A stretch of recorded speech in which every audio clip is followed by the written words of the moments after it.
का रे वागतोस निसर्गा क्रूर, घाव केलास पिकांवर, नको छळूस अजून आता, जगणं झालंय वाऱ्यावर. गरीब शेतकऱ्यांचं जगणं काय असतंय ते गरीब शेतकऱ्यालाच माहिती. त्यांच्या घरी येऊन पहा, पहा काय काय करावं लागतंय त्यांना जीवन जगण्यासाठी. किती वेदनांना कवटाळून दुःख पचवावं लागतंय. अपेक्षांचं ओझं वाहून स्वप्न नुसते स्वप्नापुरतेच उरतात. त्यांना प्रत्यक्षात स्फूर्ती करण्यासाठी मात्र काहीच नसतंय. आम्ही शेतकऱ्यांच्या दारी जन्माला आलो म्हणून आम्ही पाप करून जन्माला आलो की काय असं वाटायला लागले. या निसर्गाच्या व्यवस्थांमुळे आम्ही सर्व शेतकऱ्यांनी घाम गाळून फक्त कष्ट करायचं. ऐनवेळी पावसानं यायचं आणि आमची सारी मेहनत उन्हातान्हात घाम गाळून केलेली कष्ट निसर्गानं त्याच क्रूर धारण करून क्षणातच नाहीसं करायचं. जगायचंय तर कसं? इथं कोण येणार मदतीला? कोण पाठीराखा होणार? ज्यांना आम्ही विमा भरला ते का? एखाद्या मोठ्या कंपनी एजन्सीचं नुकसान झालं की लगेच विमा कंपनी त्यांना तात्काळ मदत करते. आम्ही दिवस दिवस रांगेला लागून पीक विमा भरला. आता आमच्या पिकांचे भयंकर नुकसान होऊन 90% पीक वाया गेलं आहे. मात्र त्याची कुणी येऊन पाहणी देखील केली नाही. मग असं का? का प्रत्येकजण शेतकऱ्यांवर दुर्लक्ष का करतोय? हा प्रत्येक प्रश्न आम्हाला सतत वेदना देतोय. निवडणुकीच्या वेळी प्रत्येक पक्षातील प्रत्येक नेत्यांचा स्थानिक कार्यकर्ता घरी यायचा. काय काय ते बोलायचा. तुमची मुलं नोकरीला लावू म्हणायचा. रोजगार उपलब्ध करून देऊ म्हणायचा.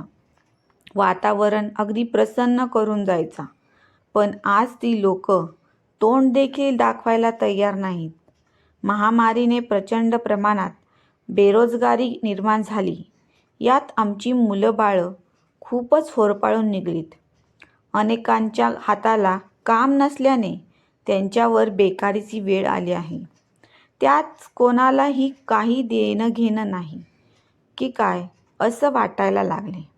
निसर्गाने याही कावेळी कोप केला.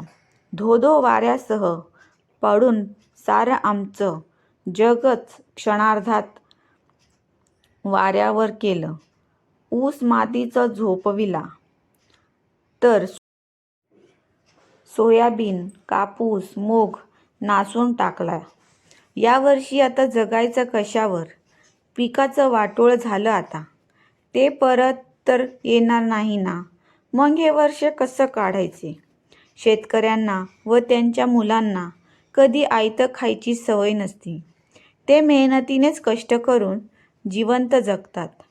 पण अशा वेळी आमचं कष्टच सारं वाया गेलं. आता कशावर जगायचं? जवळचा सारा पैसा बी भरणं, नांगरांनी पेरणं, फवारणी, खुरपणी या साऱ्या मेहनतीत गेला. हाती अपेक्षा होती ती फक्त उभ्या पिकाचीच. तेही आता नाही. नशिबानं आमचा छळ केला की काय असं वाटायला लागलंय. जवळ तर पैसा नाहीच, पण ज्यातून आम्हाला आर्थिक मदत होणार होती ते पीकही आता नाही. आता जगावं की मरावं हा एकच उपाय आमच्यासमोर उभा आहे.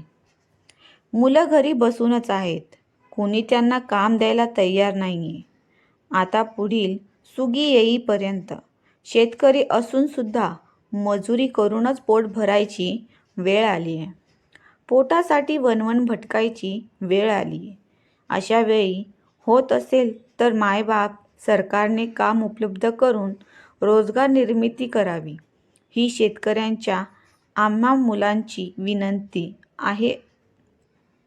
रडून मरण्यापेक्षा आजची शेतकऱ्यांची मुलं आम्ही लढून मरू.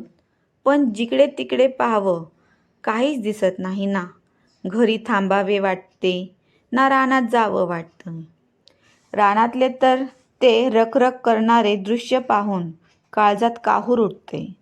जगणं फार अवघड होऊन बसलं आहे.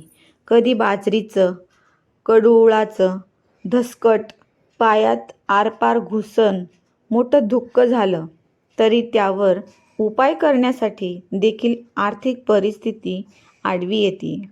8-8 दिवस त्या वेदना सहन करून ते दुःख पचवावं लागतंय. केलाच असा तर उपाय तरी कधी पावसाच्या चिखलानं त्यात पाणी जाऊन ते चिकटपणा धरून केवढा त्रास देतंय त्या वेदना फक्त होणाऱ्यालाच जाणवेल. बाकींना त्यांच्या वेदना जखमा होऊन काही देणं घेणं नाही. शेवटी हाच प्रश्न पडतो का वागतात सर्वच आम्हा शेतकऱ्यांसोबत असे? निसर्ग ही काय एवढा क्रूर झालाय?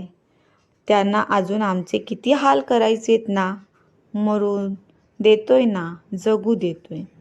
ना मरू देतोय ना जगू देतोय. देतोय ते फक्त वेदना आणि दुःखच. भरलीये विहीर सारी, वाहतोय वरूनच बोर.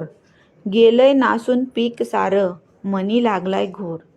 मित्रांनो, तुम्हाला ही कथा आवडली असेल तर चॅनलला लाईक आणि सबस्क्राईब नक्की करा.